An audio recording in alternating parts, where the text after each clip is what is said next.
So you may forgive somebody and move on, but not forgetting that this person did this thing to you may make it difficult for that marriage to continue in the path it was before. How a woman that stays in the house 24 hours, she may not even have a phone, yet the children are not your children. Oh, so you're trying to say that, okay, guys, so ladies are deceitful. They can be somehow. Okay, so the guy that is going out, what's your own, why do you feel that, okay, him too is faithful? He may not, it's easier for you to know that this boy is cheating.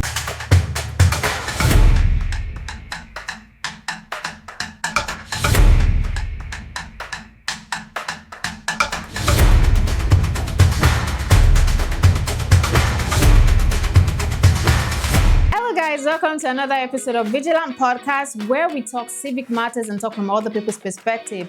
On today's episode of Veegilants Podcast, we're talking about bloodline and betrayal. And to discuss this, we're bringing in different people to talk about it from their perspective. But then we'll have to talk about what really brought about this. And before I go into that, of course, you know I'm your host, Alaito Baba today, and this is Veegilants Podcast.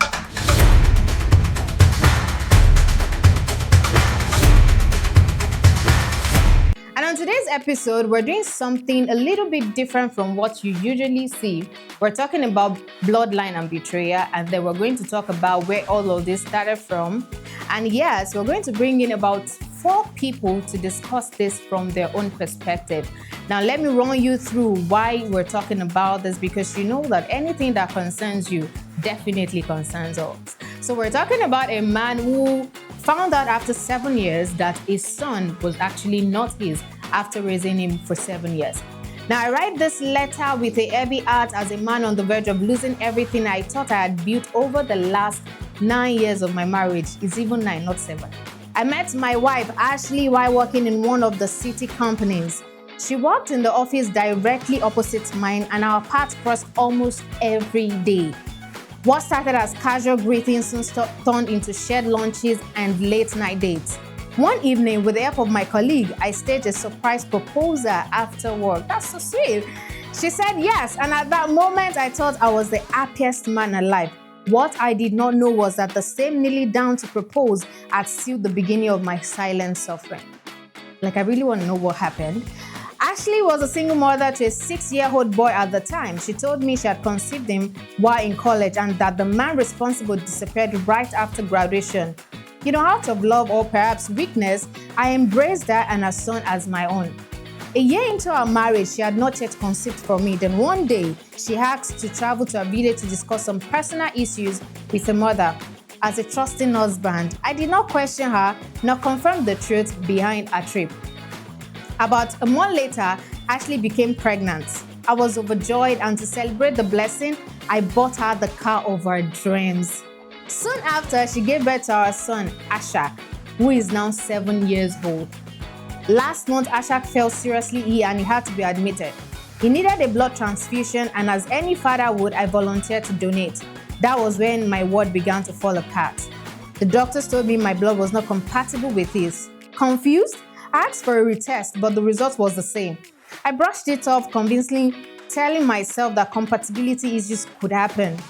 The next day, while my wife was already at the hospital, I decided to pass by after a meeting was cancelled. I walked into the ward and found Ashley seated beside Ashak, with another man standing opposite her, speaking in a raised tone. His words cut deep. "He has been sick for 5 days and you never told me. What if he had died? Were you planning to hide it from me?" Ashley tried to exclaim, but she fell silent the moment I entered. I greeted the man politely, but he ignored me for nearly 40 minutes before finally saying he had to leave, promising to come back. My wife introduced him casually as Richard, a family friend in town for business. I forced myself to ignore it, but deep inside, doubt began to grow. That evening, as I reflected, I couldn't deny the striking resemblance between my eldest son and Richard. Coupled with the blood test incident, I became restless. The following day, I took both boys with me to the hospital. Quietly, I requested the doctors to run a blood test for my elder son. The result shocked me. It matched perfectly with Ashak's. That was when I demanded a DNA test for myself and both boys. 2 days later, the sealed report was delivered directly to my office. My hands trembled as I opened it and my heart sank. Neither of the boys was biologically mine. For a moment, I went blank. I felt weak, so weak that I lost control of myself. Yet, I chose to act calm. I went home as though nothing was wrong. We shared a meal, went to bed, and in the quiet of the night, I handed Ashley the report. That was when she broke down in tears. I asked her for the truth, and she confessed everything. Our trip to the village all those years ago was a lie. She had gone to meet her ex. She admitted that she deliberately chose to conceive her children with him because she did not want to mix bloodlines with me. The man I met at the hospital, Richard, was the biological father of both boys. Coach, for 9 years, I have lived a lie. I have poured out my youth, my resources, my loyalty, and my very identity into a marriage that was built on deception. Today, I felt broken, empty, and robbed of my dignity as a man. I do not know how to gather myself again or where to begin after such betrayal. That's actually sad. Coming from me as a woman is actually sad. But then, looking at this whole story and, how the man felt, we would need to see other people talk about this from a man perspective, of course, and also from a lady's perspective, because there were a lot of comments referring to the man as weak. Some felt like he was dumb for even embracing a single mother. But then, why should someone be called weak? Because he decided to love someone and be committed to them. So now let's move to the next segment of this episode where you hear other people's perspective about this.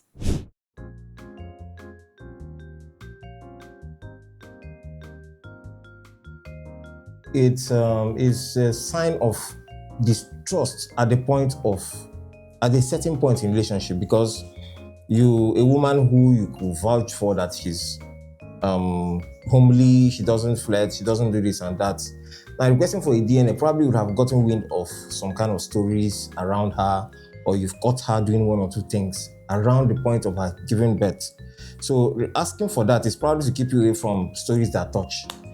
We've seen some men who, out of shock, they just collapse. Like, how can it be that I'm not the owner of these children? So it's probably trying to avoid something that may be disastrous at the end of the day. No, for me, it's not a sign of distrust. So you can always request for a DNA test at childbirth to even confirm before leaving the clinic if the child is actually yours, because we've seen cases of nurses swapping babies. So it's essential.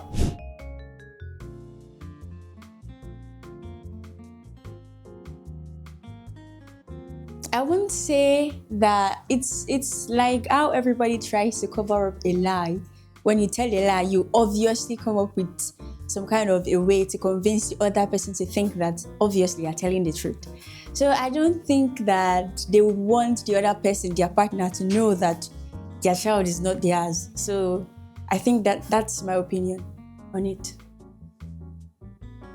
Okay, so basically you hear some ladies saying, it's like, you don't trust me. You don't trust me. I'm trusting you, but you don't trust me. Yet they do the worst. Yeah. Now you find a lady. There was a particular scene I witnessed in Abuja so many years back. A beauty queen who the guy was abroad, her guy was abroad, was impregnated by the guy that brings Merua, that brings water for her. So probably she wanted to keep a level of relationship with her guy, and then there was nothing like all those diddle and everything. So it was the guy that always brought water for her that actually impregnated her. She was so shy that she couldn't open up that this is the guy. But the guy went around telling people that he's expecting a baby with a beauty queen. Yeah. That was when we got to know, but she couldn't say it. She never knew that everybody knew. But probably she wanted to keep her own bargain in the relationship. Yes, she fell into a trap of a water supplier and all of that. So there are so many things to it. It can be influence, it can be background, it can even be some kind of peer pressure that can come around that person that within the particular period. So if you don't have that willpower to subdue some things, you may just fall prey to it. Yes, I believe so.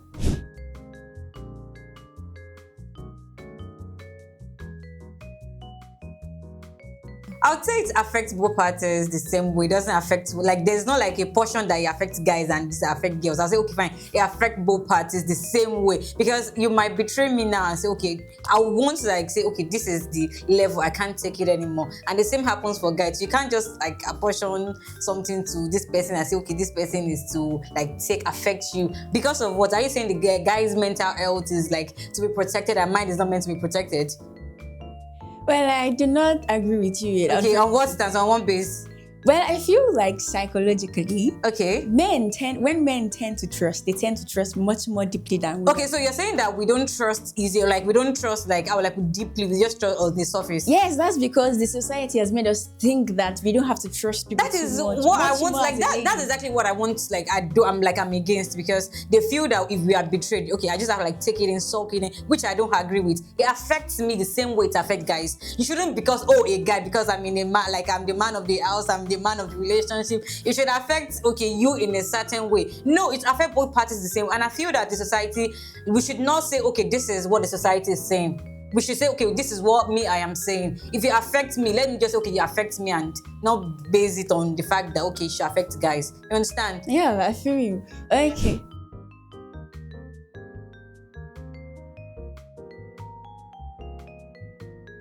I don't think it's weakness. It's intentional, like I always say.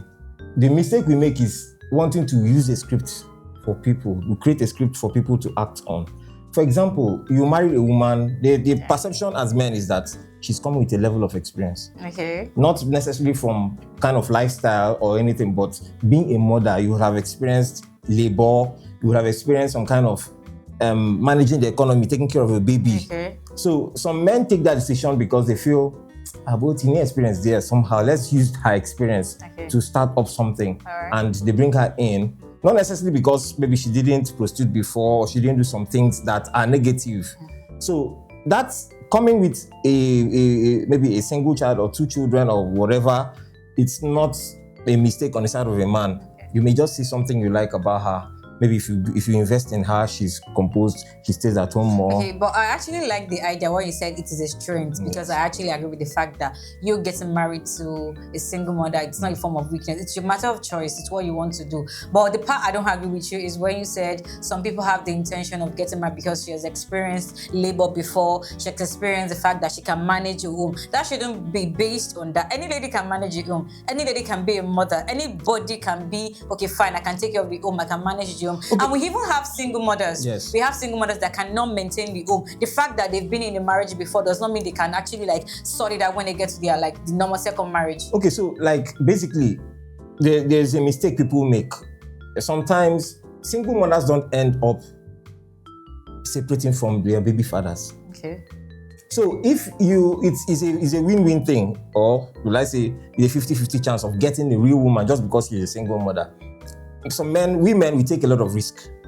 So if, for example, I'm getting married, I may just want to bridge something at a point. I want to bridge a gap of trying to maybe pass through a journey of having a woman who are not sure of fertility, show to be more real and all of that. Yeah. So you may just want to but that doesn't guarantee the fact that she will give birth again. The fact that she was fertile in her first marriage doesn't mean. So that's why I said it's like a risk we take. Yeah, it's gambling. But it's like a risk. Marriage is gambling. Marriage is gambling.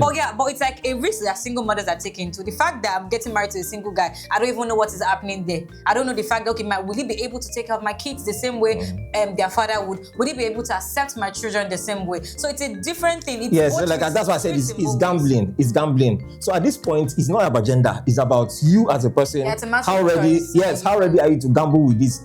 Let me just try it. If it works, if it doesn't work, fine. So you see a lady who has been a single mother who ends up going back to her ex to have another child. That's Do you understand? So it's gambling basically. So I don't think it's weakness. It's a form of strength. Yes, it's about individual strength.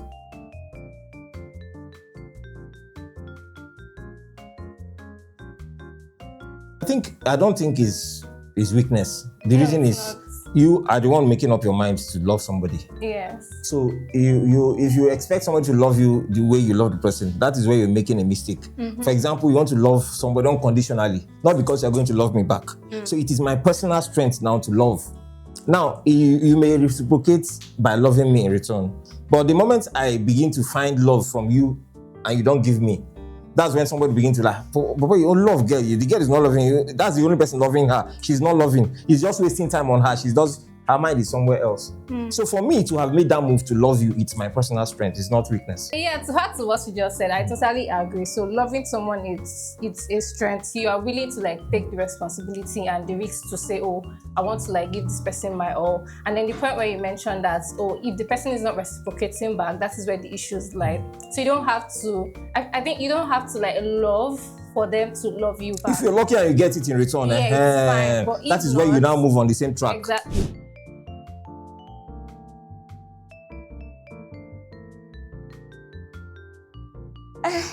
Love, as much as love is the main reason you feel like, okay, I love this person, but I feel that when it comes to that case, it's not the only reason why you say you want to marry a single mother, because marrying a single mother comes with a lot. You're not just getting married to the person, you're getting married to her children. Probably she has 2 children, or probably she has 1 child. You're getting married to a whole family, and it comes with a lot. You'll be a father and you're not a father. You understand kind of scenario? You're like, you have to get married, like you have to like father a child that you're like that is not yours, and you have to love the child as yours. So it takes a lot. You have to like take like probably like a step back. Am I willing to do this? Do I really want to do it? Is it something I can do for a long time? Hope I won't break down. Hope I won't say, oh my God, I don't think I want to do this anymore. You understand kind of thing? Yeah, so I agree with you. I think it is not just about love. It's about even the background of the lady.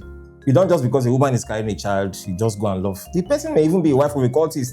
The person may even be the wife of the biggest tout in the area. Yeah. And like I said, some relationships don't end. Baby, that's my baby mama. You want to go and do. So it goes beyond love. It stretches towards knowing who the woman is, knowing her readiness to settle down, knowing her readiness to move away from her past. Yes. Do you understand? To now forge she's on not the journey. hung up to like, okay, Do you understand? Yes. Yeah. So if you now find out that she is still entangled in the relationship she left before, or maybe she's just staying on her own because the guy doesn't want her to stay in the house, but they are still doing stuff together. So it goes beyond love. I think it goes towards knowing who the person is really and deciding to settle with the person. Yeah, that's what I agree.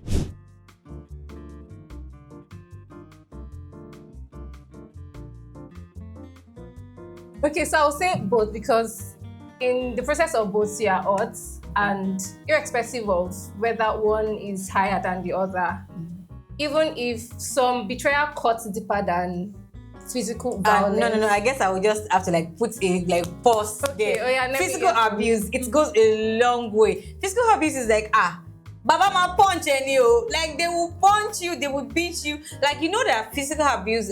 All I put is when it comes to betrayal, it's something you can walk out of. Okay, maybe you cheat on. You can also walk out of it. It is hard. Violence. It is very hard for people to move on out of physical abuse. Do you think? Okay, So why do we betrayal? Okay, no. Betrayal is something that you can still move on.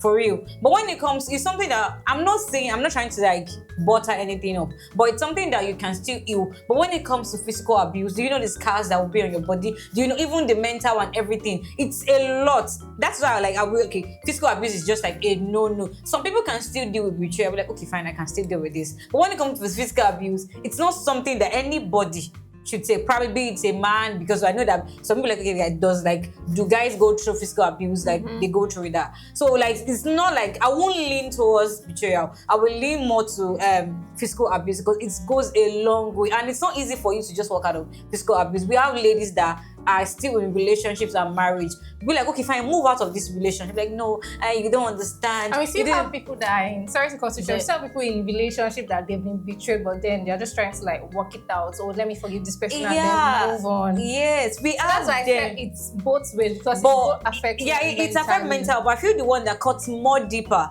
and that will because definitely it's physical. It's not about. You see, one thing I'm just want you to understand. It goes beyond physical. It goes like inside this physical abuse, we have betrayal, because you made a vow not to touch, not to lay your hands on me. You made a vow to protect me. You're going through, like you're going against your words, and that is betrayal on its own. So it's like same level. Yeah, it's one is not more than the other. but physical abuse is a lot.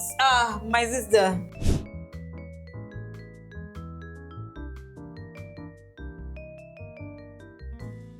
I would say it's possible. There is never say never.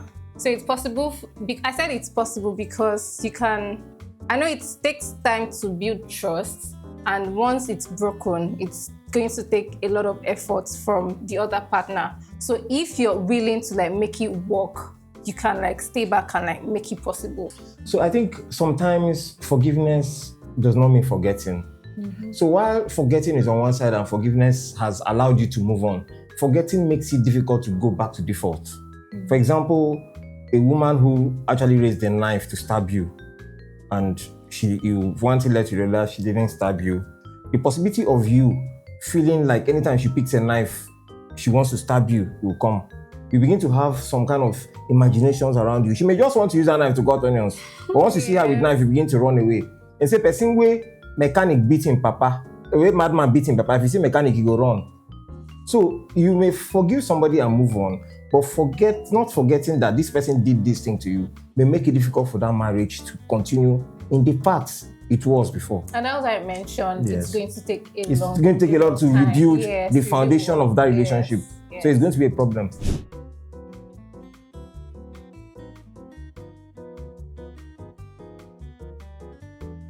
I don't think it's about gender. Being deceitful in a relationship is not about gender. It's about individuals. For example, there are some men who are more open than their wives. So I think it's individual abilities or intention to be faithful in a relationship. There are some men who would ordinarily tell you even things you don't ask them. There are some men who ordinarily want to explain every lady that comes around. Tinuke Kemo, she's my colleague in the office, she's this. You may not even ask him, but he goes all out to tell you that just to be transparent in relationship. Whereas there are some ladies who you keep in your house 24 hours, yet you go and do DNA and the baby that she has is not your child. How? A woman that stays in the house 24 hours, she may not even have a phone. Yet the children are not your children. Oh, so you're trying to say that, okay, guys, so ladies are deceitful. They can be somehow. Okay, so the guy that is going out, what's your own? Why do you feel that him too is faithful? He may not. It's easier for you to know that this boy is cheating. No, it is not easy for you to know a guy that is cheating. We have guys that do okay, fine. Are you sure this guy is cheating? You'll be confused. Okay, fine. When he brings a lady in with a baby, be like, okay, fine. Are you sure? Are you sure my husband is cheating? This is not my husband. So it is both ways. It is both ways. It doesn't fall to one party. It is both ways, not like one person. But do you know that if a man has a love child outside, okay, right, the chances of you knowing that love child exists as a woman is higher than a man knowing that his own child. It is lower because we have guys that keep secrets. I've watched the movie. I know it's a movie, but it happens for real. That the guy kept for 30 years, he kept a love children, 3 kids outside. So what are you telling me? That a guy is not deceitful? And he may even want, okay, this is outside now. Now you're taking care of a child, and the child you're taking care of is not your child, and this woman keeps it away from you totally to the point of death, and you're trying to do a will, and they tell you, Benny, these children are not your children for life. Do you understand? Now it's possible that a lady comes around to visit, and you don't know that the lady is your husband's daughter, love child outside. Okay. Now, one thing may lead to the other, you may get to know. I won't agree with you on this, but I would say it's for on both parties. It has to do with personality. I'm not saying, but the fact that... But do you know that ladies are more secretive than men? No, we are both secretive. But it's higher on the side of ladies. It is both, it's a shared stuff. Okay, fine, 50-50.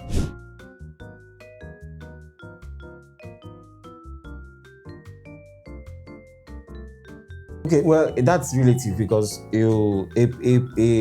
maybe a deceased spouse or deceased, maybe a mother or father, and your children are coming in as stepchildren to another woman. There's no how the person will not come in as replacement to the late mother or father.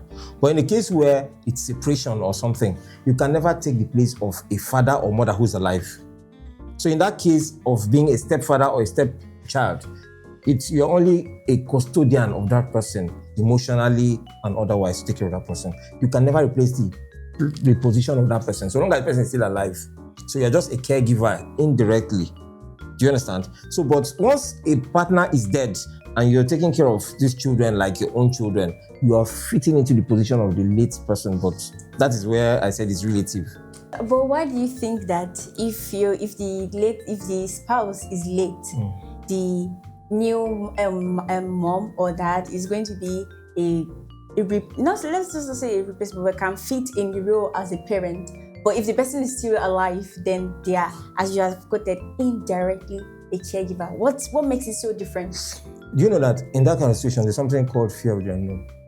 There's some mothers who tell you, what's the likelihood that this lady will see me like a mother? Some ladies actually fight complex, especially if that woman who's coming in as a stepmother doesn't have a child. You understand? There's this complex that will come into her. The moment there's a reaction from that child, you begin to hear something like, she not because I'm not born. To say I'm born, she if you talk to me like that. So those cases come in. So when you have a woman who's coming in to take care of children from another relationship, do you understand? As a stepmother, or a father coming in as a stepfather, there has to be an ability to withstand that fear of the unknown, to treat that person like your biological child. So it is possible that I've seen relationships where you won't even know whether the man is the father of the children or the mother is the mother of the children because of the bond they share. So there are some specific variables you place along the path for you to maintain that position or to attain that position as not just a caregiver, but a biological.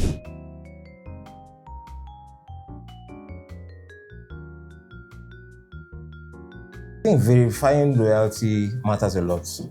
For example, there was a particular man in Ishaga area who the man died, and the wife, who actually felt she was the only wife in the house, was shocked to see that at every bus stop this man had children. Almost every alagbo in that area had a child for the man. In fact, they wore Ankara and collected canopies. And this woman was like, Talo, who are these people? They said, they are your wives. Yes, co-wives.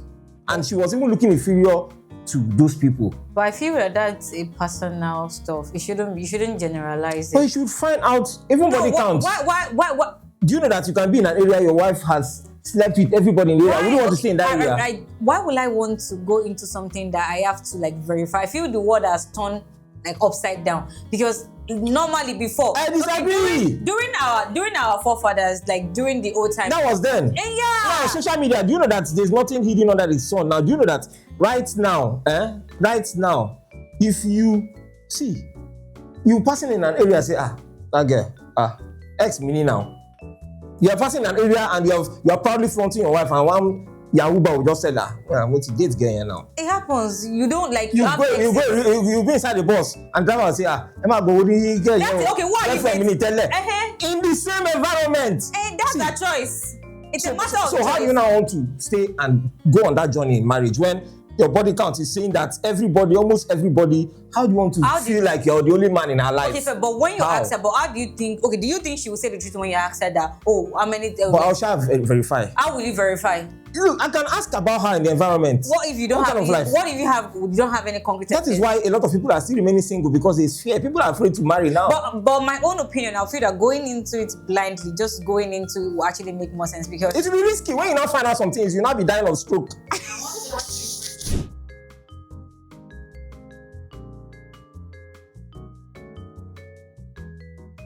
It is good though. Do you know why? Prepare to die than to die without knowing. See, when a woman comes, I will agree with you, like you said. It's normal for me to like ask for your past. Let me know your past. Let me know what you've done. It's not about weakness or anything. It's about, okay, fine, will I be able to move on with to make a decision? Yes. If you don't have your past, that one I would agree. But the part of trust and all of that, like okay. Imagine a lady who had failed abortion and her womb was removed, and the guy never knew that this woman had a ruptured womb. Do you get? Yes. And because he just wanted to be blind, Moshe, I love getting in bed. I love you the way you are. And you never found out that this lady doesn't have a womb. By the time she now comes up after 6 years, no child. Do you know that the love will fade overnight? Surely it will. So it's good to verify. It's not just to go blindly because you love getting fine. I'm dating a beauty queen. Well, I would definitely pick going in blindly.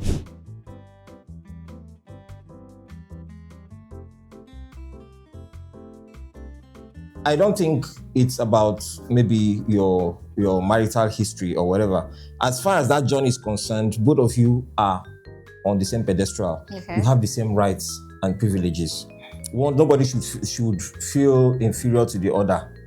A man who has a lady coming with like 3-4 children should give that woman a right of opinion. Do you understand? And don't make her feel inferior because she's coming with maybe a negative history. So I think they both have No, you said negative history. negative history. Maybe what's the imagine where she has those 5 children from 5 different men. I did negative history. It's negative history. The impression is that she has misbehaved. Okay, but it's a matter of choice. It saw her with the fact that, okay, fine, this woman has 5 children for different fathers, and it's still his wish to marry her. So you shouldn't have that mindset of, oh, this is even negative in the first place. Because if you have this mindset that, okay, this thing is bad, there's no way for you to like cancel the fact that, oh, this thing is not bad anymore. So you shouldn't have that mindset that, okay, she has a negative background. But don't forget that marriages don't operate in isolation of family opinions, society, and societal opinions and all of that. You may just have one person from a family who may not like that person. Then it's your choice to convince them or not to convince them that this is the person I want. It's a matter of choice. It's not about, okay, you saw this lady, you want her and you want her kids. So you have to like everything that comes with it. You want to marry a single mother and you don't want to marry everything that comes with it. What are you doing? Okay, your family, for your family to agree to it, they must agree with her children. They must agree with our family. They must agree with the fact that she has 4 different fathers. So it actually also depends on the ability of that woman to work hard in terms of interpersonal relationships. Okay. There are some women that can't stay with their in-laws. Okay. If the husband is not around, you see them, they'll stay. They can't go and stay in Abule with their in-laws because of interpersonal flaws. Why should they go to Abule and go and stay with their in-laws? No, for example, of course, like as an Igbo man, we always travel home for Christmas. Yes. And maybe for one reason or another, I want to stay back in Lagos and do some jobs. Okay. And I'll tell my wife, go to the village and stay with grandpa and grandma. And because she's not close to them, she won't want to stay. Let's just move away from that. Don't let us debate. All I'm saying is that no matter what, if you're coming in, if 2 people are coming in, or you want to marry a single mother or a single father, there should be an equal right. My children, you should know that, okay, fine, my children are your children. They should have equal right. There shouldn't be a step, because the moment, okay, my children are calling you stepfather or your children are calling me stepmother, there won't be this. Like this, you guys won't come. There won't be this unity in the family. So I feel that there should be like a one voice in the family. And if you know that you want to marry somebody that is, don't forget that they say it takes 2 to tango. It doesn't just come from one person. That's why I said it's a journey. Both people have to really. That is it. Yes. You must actually communicate. If you don't communicate, what's the point? So if you like, go and bring 10 children and expect me to come and see you like a virgin. Okay. It's difficult to. Then don't marry somebody that has 10 kids.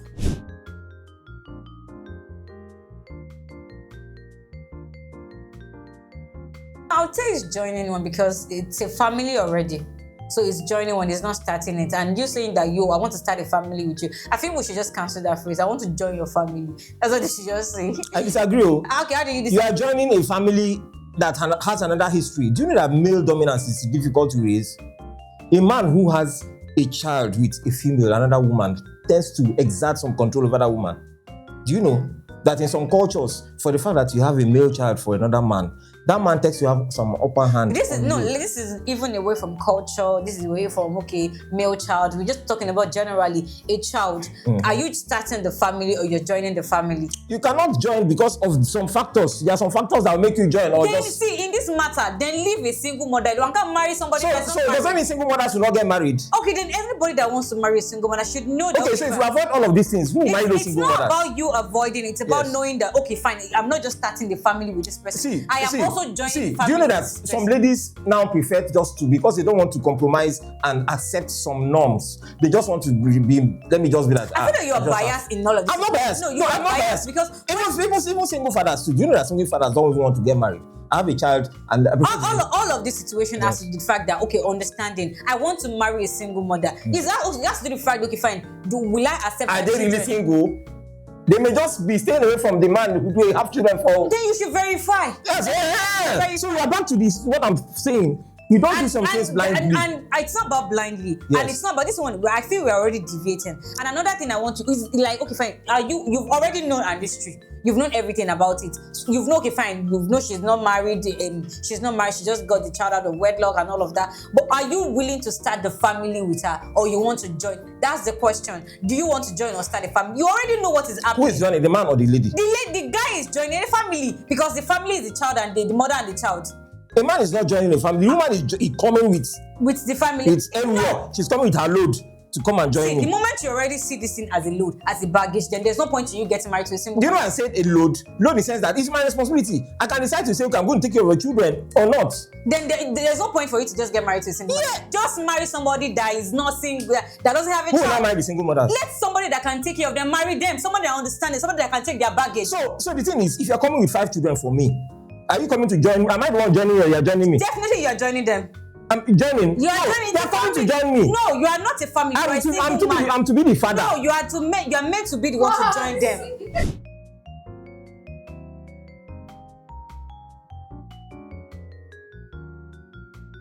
Just go through the healing process and heal up from the betrayal before you continue the relationship, because if you don't, you carry the baggage of being betrayed, and then all of your reactions, your actions, and your responses will come from that aspect. Well, I agree with that, but in my own perspective, I think that you should actually heal through the betrayal, because I don't think that if you don't heal through the betrayal and you focus on betraying the betrayed, you focus on punishing the betrayal, you would not be able to gain that resolve to be able to, go through. Even if you go through something like that another time, you would still feel broken rather than passing through the whole thing and being like, oh, well, it's all right, I've gone through this before and I can do it again and something like that.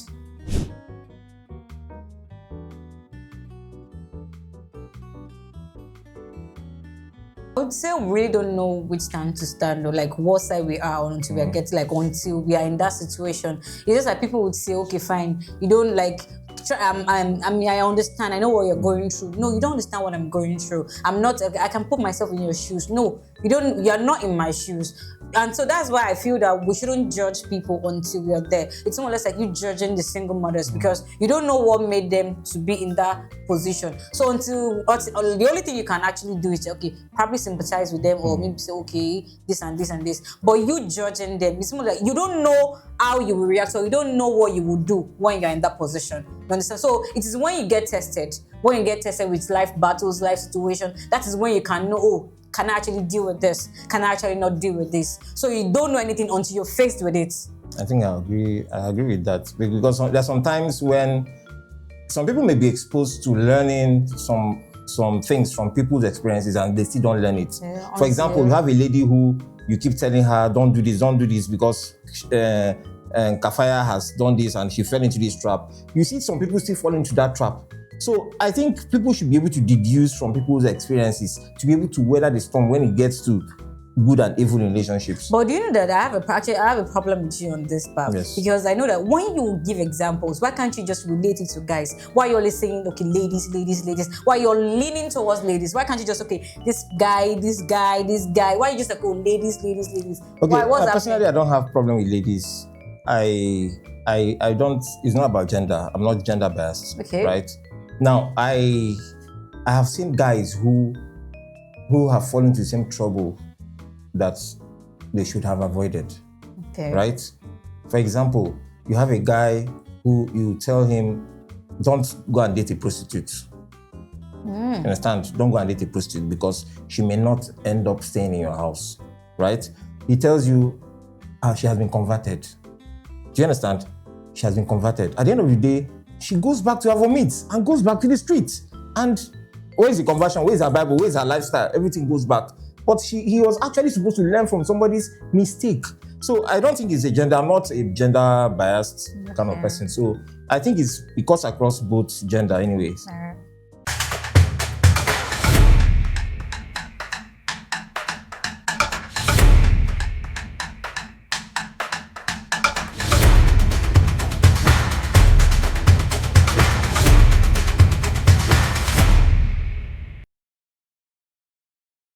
And that will be all on today's episode of Veegilant Podcast. I'm sure you've learned a thing or two from our guests who had shared their own opinion about some situations, some stereotypes that we face in the society. And until the next, do have a wonderful weekend.